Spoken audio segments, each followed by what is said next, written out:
Wow, there's a lot of people here. Shawn would have liked that. My name's Jamie Davidson, and first I want to say, Dawn, thank you.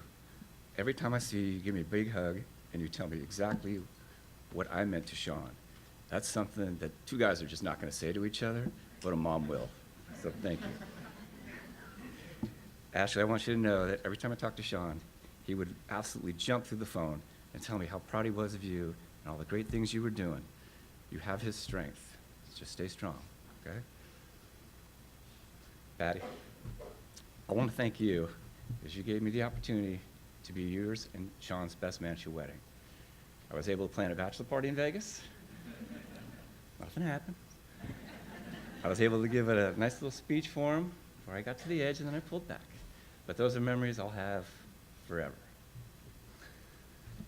I met Shawn in 1986, both playing ball at College of Marin.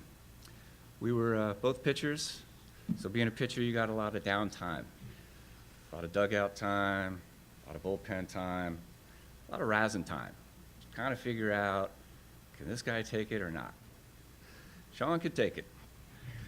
I quickly became a bunch of nicknames for him. Shannon, Shanene, Locus, Lokashima, a couple of my favorites, Alice, and of course, Autumn Mist. Now, why would it be Autumn Mist? Because Shawn, back in the late 80s, was not afraid to highlight the hair a little bit, which everybody knows Shawn. And to be able to walk into a dugout with 22 college guys with some tints in your hair, you gotta have some Keonis, I'll say. But all Shawn would do is laugh it off, right? So between Shawn and I, we kind of had this bro code. There was just one thing that was just off limits. Everything else you could razz about, but it was quality of play. Because you never wanted to do, as a pitcher, talk about somebody else's bad outing.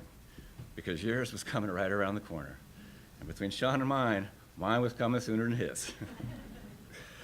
So it was about halfway through the next year when everybody kind of figured out, hey, this guy can deal. He's a good pitcher. So when college offers started to come around, he eventually chose Santa Barbara. Not long after, he turned to me and he goes, hey, why don't you come to Santa Barbara with me? And I went, hey, man, I thought about our bro code here. Like, how you doing this to me? But he had a confidence in me that I just didn't see, but he did. And that's what he did. He just knew, you're strong enough to do this. You're strong enough to do this. Somehow, next thing I knew, we're packing up the truck and we're moving into our apartment. And I keep waiting for somebody to tap me on the back and go, dude, you're not supposed to be here. But Shawn was just like, yep, this is where I'm at. That's who he was. So living with him for that first year, he liked to pull the pranks, and we all know that's Shawn. One of his sly little ones, as we were trying out, I would have to leave for practice early. He already knew he was on the team, so he would wait for me to get dressed, and then he'd go and put the same exact uniform on, so we could be twinsies. And I'm like going, dude, what are you doing to me? You know, at this time, there's like 50 people out there drying out, and everybody's looking at us two going, aren't those guys cute? And then he would do it again the next day, and the next day. And finally, I was like, okay, I'm just packing every jersey I have, so when he comes pulling up, I'm putting on a different one. But that's who he was, right? Giving you the heat, giving you the heat. So that was good stuff. Following college, we both moved back here. Obviously, he went into juvenile, and I went and became a correctional counselor for juvenile hall also. Guidance counselor for kids. So we were kind of in the same line. We were able to kind of talk and keep connected with that. Not long after, I met my wife. We moved down to San Diego.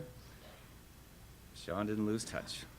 Kept the calls so much that my wife would answer the phone. She'd be like, honey, your boyfriend's on the phone again. It's still not funny, honey, I'm just telling you. For Shawn, he loved that kind of stuff.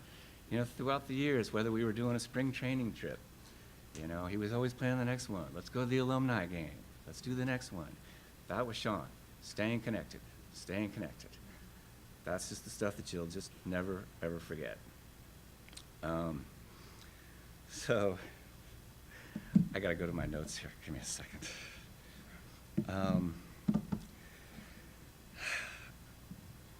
Sorry. So, about a year and a half ago, I come up and stay with Shawn and Patty for a couple of days. Hadn't been able to get that chance because you have kids and life gets in the way, and that's just kind of how it is. So Shawn, always being the prankster, had set up his kitchen sink, so instead of the water coming out the straight faucet, it comes out the side, and he's got it pointed right at my privates, right? Gives me the old, Jamie, can you wash out the glass for me? Sure, no problem. Oh, come on. Not more than 3 seconds later, I hear down the hallway Patty laughing, going, did he get him? I wanted to see it. Oh, this is great. Now I got to deal with 2 of them. Perfect.